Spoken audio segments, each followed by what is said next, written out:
Hello everyone, welcome back to my channel success with miss में। तो आज की वीडियो में हम देखने वाले हैं हिंदी के मोस्ट इम्पॉर्टेंट क्वेश्चन जो आने वाले एग्ज़ाम यूपी जीटी हो गया, यूपी टेट हो गया और सुपर टेट हो गया, उसके लिए हिंदी एक महत्वपूर्ण अपना रोल अहम निभाती है। और चैनल पर नए हो तो सब्सक्राइब ज़रूर कर लें ऐसी ही वीडियो के लिए, और वीडियो को एंड तक देखें तभी आप लोगों को क्वेश्चन समझ में आएंगे और आप लोगों के लिए हेल्पफुल साबित होंगे। ये प्रीवियस ईयर क्वेश्चन है। तो चलिए स्टार्ट कर लेते हैं। पहला क्वेश्चन है, निम्न इनमें से कौन सा शब्द गुस्से का समानार्थी नहीं है। ऐसा बताना है शब्द जो गुस्से का समानार्थी नहीं है। तो आप लोग बताइए जो गुस्से का समानार्थी शब्द नहीं है। पहला ऑप्शन है क्रोध, दूसरा है अमर्ष, और तीसरा है अपकर्ष, और चौथा है रोष। तो जो इसका राइट आंसर हो जाएगा गुस्से का समानार्थी नहीं है। देखिए जो गुस्से का समानार्थी नहीं वो है अपकर्ष, बाकी जो हो गया क्रोध, अमर्ष और रोष, ये सब गुस्से के ही पर्यायवाची शब्द। तो इसका राइट आंसर हो जाएगा सी नंबर, 3 नंबर। आगे देखते हैं क्वेश्चन नंबर 2। क्वेश्चन नंबर 2 है, जिन भाववाचक संज्ञाओं के अंत में हट होता है उनका लिंग क्या होता है। देखिए मोस्ट इंपॉर्टेंट क्वेश्चन है, वेरी इंपॉर्टेंट क्वेश्चन, आप लोग इसे याद रखिए। देखिए जिन भाववाचक संज्ञाओं के अंत में हट होता है उनका लिंग क्या होता है। देखिए इसके ऑप्शन देखेंगे, पहला है पुल्लिंग, दूसरा है स्त्रीलिंग, तीसरा है नपुंसक लिंग और चौथा है उभयलिंग। देखिए जो जिसके अंत में हट होता है उसका जो लिंग होता है वो होता है स्त्रीलिंग। जैसे हो गया गर्माहट, ठीक है, जैसे गर्माहट होती है, होता नहीं है, तो जो इनका लिंग निकल के आएगा वो होगा स्त्रीलिंग। ठीक है, तो इसका राइट आंसर हो जाएगा बी नंबर। चलिए आगे देखते हैं क्वेश्चन नंबर 3। क्वेश्चन नंबर 3 है, निम्न में से कौन सा शब्द मद का समानार्थी नहीं है।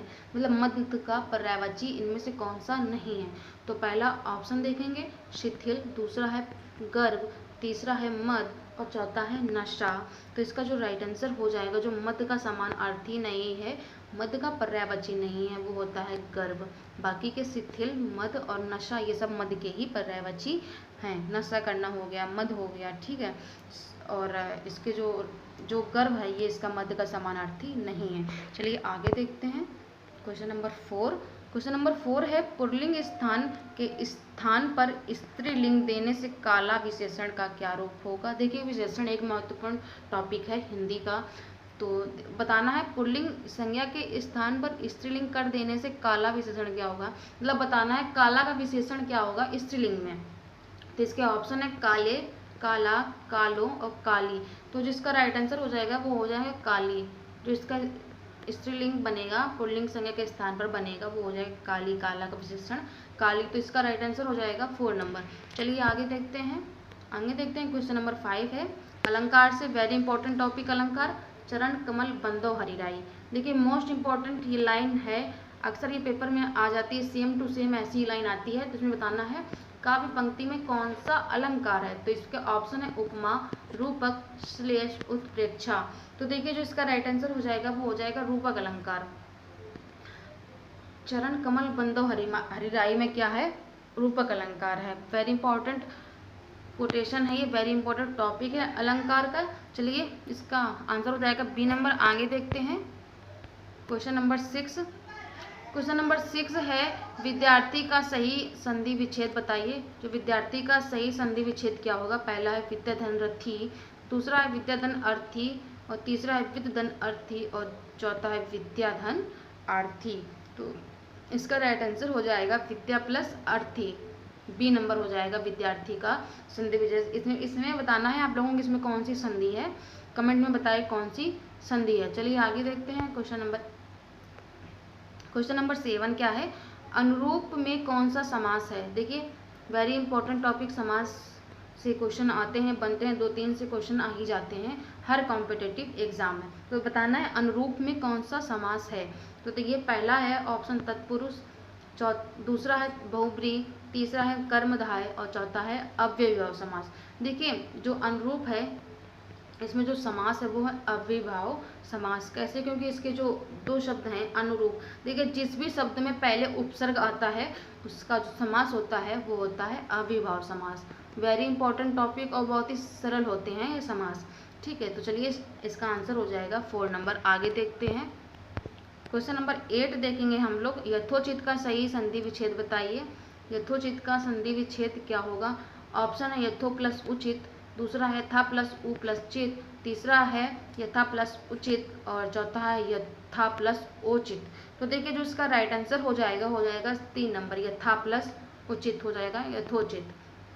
ठीक है, तो इसका राइट आंसर हो जाएगा सी नंबर। आगे देखते हैं क्वेश्चन नंबर 9। क्वेश्चन नंबर 9 है, जिस समासिक पद में पूर्व पद और उत्तर पद गौण होते हैं और तीसरा पद प्रधान होता है तो वहाँ कौन सा समास होता है? देखिए इसमें बताना है ऐसा कौन सा समास है जिसका पूर्व पद तो उत्तर गौण पद होता है और तीसरा पद प्रधान होता है, इसमें कौन सा समास होता है? देखिए जो इसमें समास होता है वो होता है बहुव्रीहि समास, जिसमें कि तीसरा पद प्रधान होता है। मान लीजिए जैसे लिखा है, इसमें लिखा है क्या, मतलब जैसे हो गया पीताम्बर हो गया, ठीक है, तो ये किसी की विशेषता बता रहा है, तो ये किसी तीसरे की विशेषता बता रहा है, जैसे हो गया मान लो मतलब जो तीसरे की विशेषता बताते हैं उसे हम बहुव्रीहि समास कहते हैं। ठीक है, जैसे भोले बाबा के हो गए पर्यायवाची हो गया, और किसी भी मतलब जो तीसरा शब्द बताता है उसे हम बहुव्रीहि समास कहते हैं। तो इसका राइट आंसर हो जाएगा ए नंबर। चलिए आगे देखते हैं क्वेश्चन नंबर 10 देखेंगे हम लोग। 10 है, निम्न में से कौन सा कथन पूरी तरह तत्पुरुष समास से संबंधित है? तत्पुरुष समास की इसमें विशेषता बतानी है, इसकी जो परिभाषा होती है वो बतानी तत्पुरुष समास की। पहला है इसमें पूर्व पद प्रधान होता है, दूसरा है इसमें पूर्व पद संख्यावाची होता है, तीसरा है इसमें प्रायः उत्तर पद प्रधान होता है और चौथा है इसमें पूर्व पद अव्यय होता है। तो जो इसका राइट आंसर हो जाएगा तत्पुरुष समास में इसका प्रायः उत्तर पद प्रधान होता है, तो इसका राइट आंसर हो जाएगा 3 नंबर। ठीक है, वेरी इंपॉर्टेंट टॉपिक समास। चलिए आगे बढ़ते हैं क्वेश्चन नंबर 11 का क्या है, महान का स्त्रीलिंग बताना है। महान का स्त्रीलिंग क्या हो जाएगा? तो देखिए महांती, महती, महत्री, इनमें से कोई नहीं। तो देखिए जो महान का स्त्रीलिंग बनेगा वो बनेगा महती। वेरी इंपॉर्टेंट टॉपिक स्त्रीलिंग और पुल्लिंग, तो इसका राइट आंसर हो जाएगा महती। चलिए आगे देखते हैं क्वेश्चन नंबर 12 है, नाविक का सही संधि विच्छेद बताइए। नाविक का सही संधि विच्छेद क्या हो जाएगा? तो इसके ऑप्शन है न प्लस विक, दूसरा है ना प्लस विक, तीसरा है न प्लस इक, चौथा है न प्लस आविक। तो इसका जो राइट आंसर होगा वो होगा न प्लस इक होगा नाविक। इसमें बताना है आप लोगों को कौन सी इसमें संधि है। ठीक है, कमेंट में ज़रूर बताइएगा कि इसमें कौन सी संधि है। चलिए आगे देखते हैं क्वेश्चन नंबर 13 है, निम्न में से शुद्ध वाक्य का चयन कीजिए। इनमें से कौन सा ऐसा वाक्य है जो शुद्ध है? तो इसके ऑप्शन देखेंगे। पहला ऑप्शन है, ऑफिस में हर एक और प्रत्येक की चर्चा हो रही थी। ध्यान से देखिए आप लोग और बताइए इनमें से कौन सा शुद्ध वाक्य है। दूसरा है, भूस्खलन में सैकड़ों घर तबाह हो गए। तीसरा है, यह आदमी सबकी राज जानता है।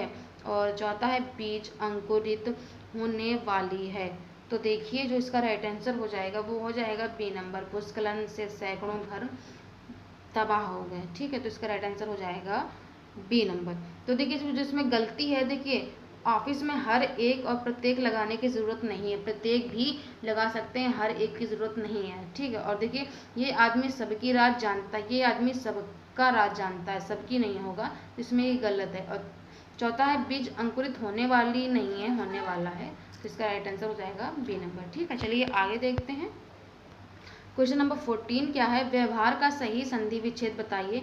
व्यवहार का इसमें से क्या संधि विच्छेद होगा? तो इसके ऑप्शन देखेंगे। पहला है वी प्लस प्लस अब प्लस आर, और दूसरा है व्यव प्लस हार, तीसरा है व्यव प्लस व्यवहार और चौथा है व्यव प्लस व प्लस हार।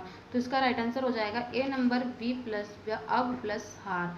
तो इसका आंसर हो जाएगा 1 नंबर। आगे देखते हैं क्वेश्चन नंबर 15 क्या है, निम्नलिखित में से शुद्ध वाक्य का चयन करना। इसमें भी शुद्ध वाक्य बताना है कि कोई गलती ना हो जिसमें।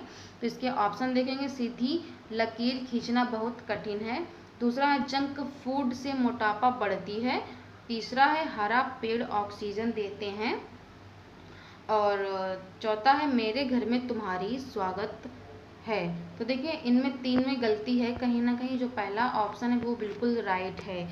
तो देखिए जंक फूड से मोटापा बढ़ती है, ना कि इसमें बढ़ता है। ठीक है, ना कि बढ़ती है। हरा पेड़ ऑक्सीजन देते हैं, इसमें ये गलत है, हरे पेड़ ऑक्सीजन देते हैं। ठीक है, हरे पेड़ ऑक्सीजन देते हैं। अगर इसमें हरा पेड़ होता है, इसमें देते हैं, इसमें देखिए बहुवचन कर दिया, तो ये गलत हो जाएगा।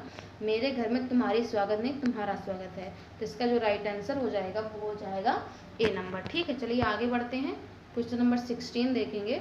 16 क्या है, सावधान का सही संधि विच्छेद बताइए। सावधान का सही संधि विच्छेद क्या होगा? पहला ऑप्शन है साव प्लस धान, दूसरा है सा प्लस वधान, तीसरा है सा प्लस आवधान, चौथा है सा प्लस अवधान। तो देखिए जो इसका राइट आंसर हो जाएगा वो हो जाएगा सा प्लस अवधान। ठीक है, इसका आंसर हो जाएगा 4 नंबर, राइट आंसर हो जाएगा। चलिए आगे देखते हैं क्वेश्चन नंबर 17। क्वेश्चन नंबर 17 है, निम्नलिखित में से शुद्ध वाक्य बताइए। इसमें भी शुद्ध वाक्य का चयन करना है। पहला है गंदा पानी उबाल कर पिए, दूसरा है पड़ोसी ने मुझे स्वतंत्रता दिवस की बधाई दिया, और तीसरा है यमुना का पानी गंदा और प्रदूषित है, और चौथा है बच्चा लोग क्रिकेट खेलता है। तो इसको जो इसका शुद्ध वाक्य है वो है ऑप्शन नंबर 3, यमुना का पानी गंदा और प्रदूषित है, ये शुद्ध वाक्य लिखा है। और बाकी 3 में कहीं ना कहीं कुछ गलती है। देखिए गंदा पानी उबाल कर पिए, ये थोड़ा गलत लग रहा है। पड़ोसी ने मुझे, शुद्ध वाक्य का चयन करना है, तो इसमें जो शुद्ध वाक्य है वो यमुना का पानी गंदा और प्रदूषित है। ठीक है, चलिए आगे देखते हैं। क्वेश्चन नंबर 18 देखेंगे क्या है। क्वेश्चन नंबर 18 है, इसमें भी शुद्ध वाक्य बताना है। तो इसके ऑप्शन है आयुष और ऋचा बाजार गई, दूसरा है राह चलते दोनों में तकरार हो गई, तीसरा है इस कहानी को एक स्त्री लेखिका ने लिखा है, और चौथा है बच्चे ने कहा पापा आ गई। इसमें शुद्ध वाक्य बताना है। तो देखिए जो शुद्ध वाक्य होगा वो होगा राह चलते दोनों में तकरार हो गई, तो इसका राइट आंसर हो जाएगा एक, हो जाएगा बी नंबर। देखिए जो इसमें जो अशुद्ध है, इसमें देखिए क्या है अशुद्ध, आयुष और ऋचा बाजार गई नहीं गए, आयुष और ऋचा बाजार गए, तो यहाँ ये गलत हो जाएगा। और तीसरा है इस कहानी को एक स्त्री लेखिका ने लिखा है। देखिए स्त्री लगाने की जरूरत नहीं है, लेखिका खुद अपने ही आप में स्त्रीलिंग शब्द है, तो ये यहाँ पे गलत हो जाएगा। और बच्चे ने क्या कहा, बच्चे ने कहा पापा आ गए, देखिए पापा आ नहीं गई, पापा आ गए, तो इसका जो राइट आंसर हो जाएगा वो हो जाएगा बी नंबर। ठीक है, चलिए आगे देखते हैं। आगे है क्वेश्चन नंबर 19। 19 क्या है, भई गति सांप छछूंदर केरी, भई गति सांप छछूंदर केरी लोकोक्ति का उपयुक्त अर्थ बताना है। देखिए लोकोक्ति है, इसका अर्थ क्या होता है, इसके ऑप्शन देखेंगे। एक दूसरे से बचना, दूसरा है दृढ़ संकल्प लेना और होना, तीसरा है अपने को खतरे में डालना, और चौथा है दुविधा में होना। तो देखिए भई गति सांप छछूंदर केरी का अर्थ होता है अपने को खतरे में डालना। ठीक है, वेरी इंपॉर्टेंट लोकोक्ति। तो इसका जो राइट आंसर हो जाएगा वो हो जाएगा 3 नंबर। आगे देखते हैं। आगे है त्रिशंकु होना का उपयुक्त अर्थ है। त्रिशंकु का उपयुक्त अर्थ क्या हो जाएगा? तो देखिए इसके ऑप्शन है चारों ओर ध्यान होना, दूसरा है किसी और का ना रहना, और तीसरा है 3 तरफ ध्यान देना, चौथा है केवल ऊपर देखना। तो इसका आंसर हो जाएगा बी नंबर, किसी और का न रहना मतलब त्रिशंकु होना, सबकी तरफ ध्यान होना। ठीक है, तो 3 तरफ ध्यान भी नहीं होगा क्योंकि किसी और का ना मतलब चारों तरफ उसका ध्यान। ठीक है, किसी और का मतलब ध्यान नहीं होना मतलब हर तरह से किसी का ना होना, तो इसका राइट आंसर हो जाएगा बी नंबर।